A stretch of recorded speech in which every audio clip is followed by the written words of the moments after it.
すがに頭上にライン入れたら無理だね。いるなあ、あそこに。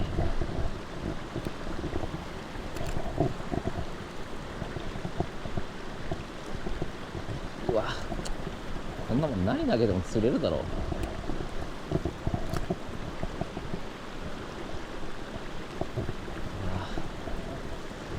ちょっと厳しいな。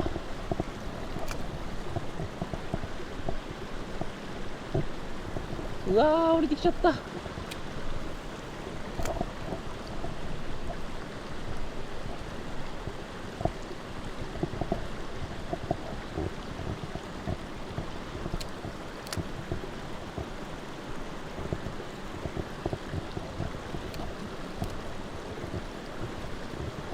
わ、その岩のとこから隠れて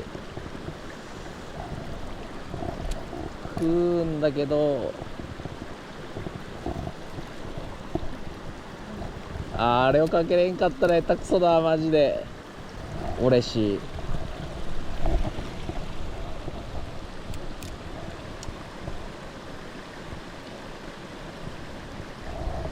一瞬出てくるんだけどな。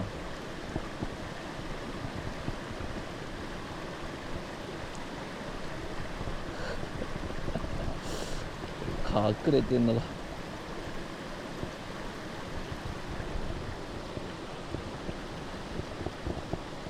さすがにそんなアホじゃないね。